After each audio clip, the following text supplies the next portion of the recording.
it's Ruth Marie Hamilton. I'm going to be reading to you today from my mum's book, The Britwhistles Win a Prize by Wendy Hamilton. Let us begin. Put that up there.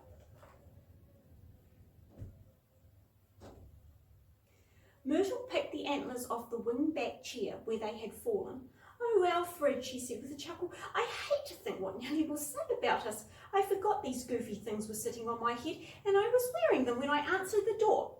Alfred gave a shout of laughter. "Sneaking them on your head while your arms were full was a good move, but I never expected it to be that good." Myrtle grinned and threw the antlers at him before sitting down and taking up her knitting. Alfred caught them and sat in a chair opposite her. At least the visit wasn't a total disaster," she said. "Nellie told me about a patchwork club that meets on Wednesdays. There's a men's shed around here too, and apparently they mess about with alternative energy, although Nellie was sure they only went there because of the wonderful lunch." Alfred stretched out his legs and wiggled his toes. "I like the sound of that club." Myrtle, knitting a few more stitches, noticed she was running out of wool. "And there is a shop in town called Molly's Emporium." The knitting needles paused as she gazed upwards. "Nellie said something weird. What was it?" She stroked her chin gently with the empty needle. "That's right." Her eyes dropped and she looked at Alfred. "She said the shop sold lots of silly stuff because Molly raised 10 children, 7 of them boys." "Silly stuff for boys?" Alfred drew his legs in and sat up straight. "I like the sound of that. Let's go shopping." "Not now, Alfred. It's getting late and I have got to start dinner." Myrtle put her needles together and rolled her knitting around them. "We'll go tomorrow as soon as we finish the chores." "All right," said Alfred, looking pleased. "I'll chop the wood now and that will hurry things up a bit." With that, Myrtle went to make dinner and Alfred chopped a big pile of kindling. Early next morning, Alfred put on his hat and Myrtle picked up her shopping basket. Then they locked the door and put the key under the doormat. After walking a short distance, they came across a corner store with a Molly's Emporium written on the window. "This must be it," said Alfred. A little bell tinkled as he pushed the door open. "It must be," said Myrtle, following him in. A woman with frizzy hair and a spreading figure stood behind the counter. She was the Molly bit of the sign. The Emporium lay over shelves, hung off racks, and oozed off nooks and crannies. Behind Molly was a wall of brightly coloured sweets in glass jars. Alfred's eyes grew wide with childlike wonder as he gazed at them.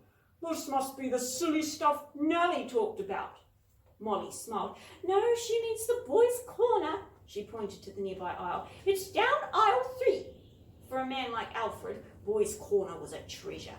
There were fake spiders, latex vomit, stink bombs, and toothpaste to turn teeth green, as well as non-lathering soap, sneezing powder, and rubber snakes.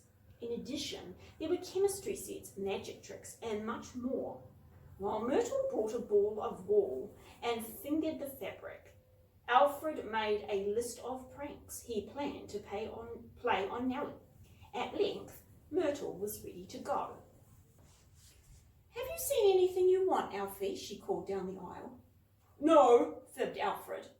They said goodbye to Molly and started walking home.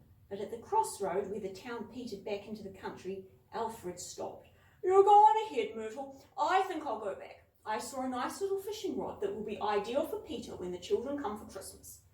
"All right, dear. While you're at it, get a pretty bucket. Sally and I can collect shells while you and Peter are fishing." "Of course," said Alfred, turning red and running his finger around his collar. He didn't dare tell his wife of the tricks he had planned to play on Nellie because he knew she would not approve. He turned and strode to the store while Myrtle hobbled on slowly. Alfred arrived home not long after Myrtle and went straight to his workshop. He was carrying a fishing rod, a red bucket, and a large box. Then he went to find his wife. "I got a bucket for Sally," he said, putting it on the kitchen table. "Do you like it?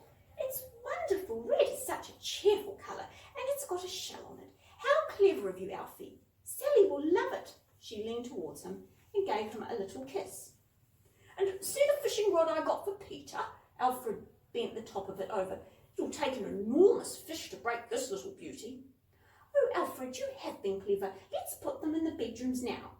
Without replying, Alfred bustled over to the staircase in the kitchen's corner and bounced up the steps, taking care that the fishing rod did not hook the picture of Great Auntie Eliza off the wall.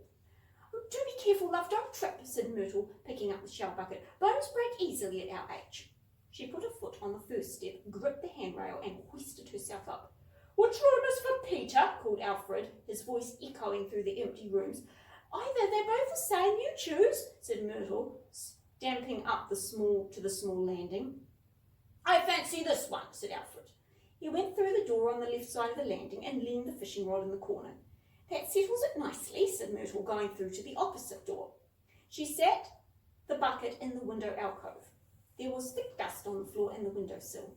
"It's awfully grubby in here," shouted Myrtle, drawing her finger across the dirty window pane.